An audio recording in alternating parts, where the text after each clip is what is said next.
Hello दोस्तों आपका स्वागत है।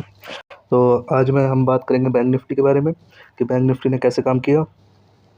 तो अगर आप देखें तो ये जो 27 अगस्त की जो कैंडल है उसी के अंदर ये दोनों कैंडल बनी है। तो अब इसे इनसाइड बार कैंडल भी कह सकते हैं। तो अब ये दो कैंडल जब भी टूटेंगी ऊपर या नीचे तो 500 पॉइंट ऊपर और 500 पॉइंट नीचे आराम से मूवमेंट दे सकती है। ये रेंज जितना बनाएगा उतना ज़्यादा अच्छा है। अगर आप देखें तो एक नीचे डाउन साइड पे आकर यहाँ से एक डब्ल्यू बनाया, यहाँ पर देखिए डबल टॉप आया यहाँ पर, उसके बाद ये बाइंग आई है। बाइंग के बाद ये कंसोलिडेशन भी हो सकता है। कंसोलिडेशन बना के यहाँ पर एक रेजिस्टेंस जोन बना के नीचे भी आ सकता है और रेजिस्टेंस यहाँ पर एक कंसोलिडेशन जोन बना के फिर अपना आराम से यहाँ से ऊपर भी जा सकता है। तो जो भी होगा वो तो आगे चल के ही पता चलेगा। धीरे धीरे वो अपना प्राइस एक्शन बना के फिर आगे चल के बताएगा कैसे क्या करेगा। तो इधर देख लेते हैं 15 मिनट पे कैसे बैंक निफ्टी ने आज काम किया। अगर आज देखेंगे आप तो बैंक निफ्टी की ओपनिंग हुई।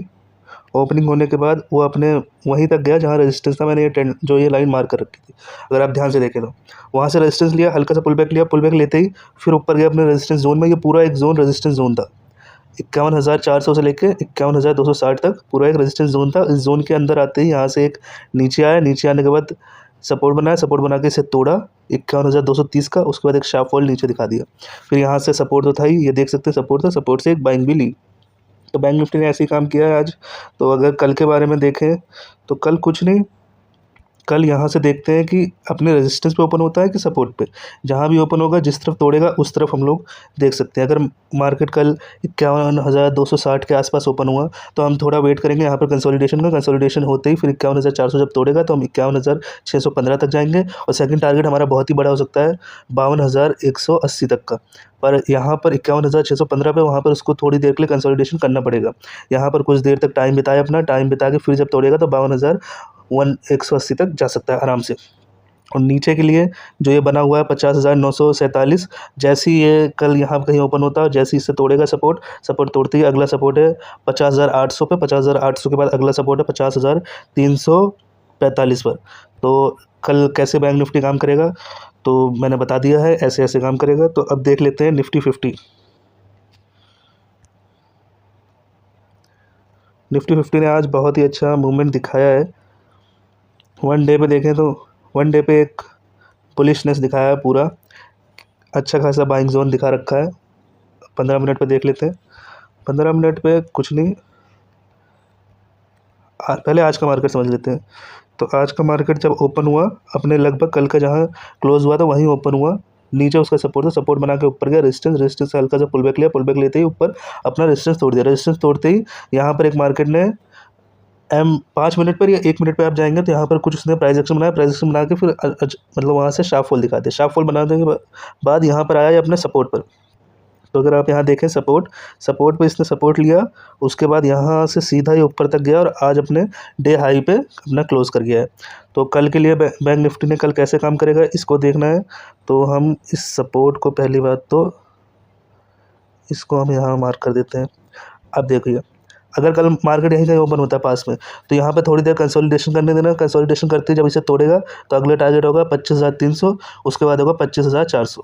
तो यहाँ तक का टारगेट होगा अप में। अगर यहाँ पर कल नीचे गैप डाउन ओपन होता है और यहाँ से अगर ये सपोर्ट तोड़ता है तो 24,974 और उसके नीचे फिर 24,873 तक के टारगेट देखने को मिल सकते हैं। तो स्टॉप लॉस वही 2% या 3%, वो भी FNO पे देख कर उस पर लेने। कल सेंसेक्स का एक्सपायरी है तो उसे भी देख लेते हैं। सेंसेक्स बिल्कुल निफ्टी 50 की तरह ही काम करता है। पहले वन डे पे देख लेते हैं, वन डे पे इसने क्या बनाया है।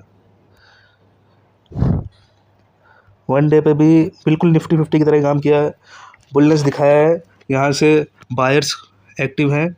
अब देख लेते हैं हम लोग 15 मिनट पे आज कैसे काम किया और कल कैसे काम करेगा, उसके लिए देख लेते हैं।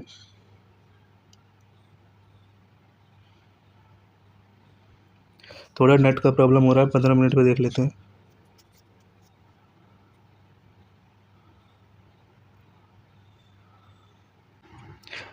जैसे निफ्टी 50 ने काम किया वैसे इसने भी, सेंसेक्स ने भी दिखाया। अगर आज का मार्केट देखें तो पहले ये अपने सपोर्ट पे ओपन हुआ कल के डे के क्लोज पर, और यहाँ पर एक सपोर्ट है बढ़िया सा। अगर आप ध्यान से देखें तो ये एक सपोर्ट है, सपोर्ट की तरह ही काम कर रहा है। यहाँ पर आसपास आया, यहाँ से सपोर्ट लिया, ये रहा 9:15 की कैंडल, तो यहाँ सपोर्ट लेके आया बिल्कुल रेजिस्टेंस के पास जो है 82,000 से रेजिस्टेंस हल्का सा पुल बैक लिया, पुल बैक लेते ही फिर अपने रेजिस्टेंस को तोड़ दिया। वहाँ पर अगर 5 मिनट और 1 मिनट पर जाएँ तो यहाँ पर इसने कुछ एम पैटर्न बनाया था, यहाँ से पैटर्न बना के फिर नीचे से तोड़ते हुए यहाँ तक आया आज के अपने डे के लो तक। वहाँ से फिर सपोर्ट बनाया, सपोर्ट बनाते ही फिर ऊपर तुरंत चला गया और क्लोजिंग दी है आज के ओपनिंग से ज़्यादा ऊपर क्लोजिंग दी है, तो इसलिए बोलने से अब कल का देखें तो कल यहाँ से मार्केट अगर कल का आपके लिए बना दिया है। कल का अगर कल मार्केट यहीं कहीं ओपन होता है जहाँ पर क्लोज हुआ है तो यहाँ पर थोड़ा इसको कंसोलिडेशन करने देना है। कंसोलिडेशन करेगा तब यहाँ से टूटा तो उसका पहला टारगेट होगा 82,500 और दूसरा टारगेट होगा 82,800 और नीचे के लिए जैसे अगर यहाँ कहीं ओपन होता है अपने सपोर्ट के आसपास, जैसे 81,700 के आसपास यहाँ से टूटा तो यहाँ से तोड़ते ही पहला टारगेट मिलेगा 81,160 और दूसरा टारगेट होगा 80,782। तो ये टारगेट देखने को मिल सकते हैं और स्टॉप लॉस आपका वही रहेगा मुश्किल से 2% या 3% एफएनओ के ऊपर, वो वहाँ से दिख जाएगा आराम से सपोर्ट और रेजिस्टेंस पे। तो ये जो है यहाँ पर मेरे चैनल पे सिर्फ और सिर्फ सपोर्ट और रेजिस्टेंस मार्क होते हैं। अगर आपको यही सपोर्ट और रेजिस्टेंस सीखना है या जानना है इसके बारे में तो मेरे चैनल को लाइक करें, सब्सक्राइब करें और शेयर करें। Thank you guys.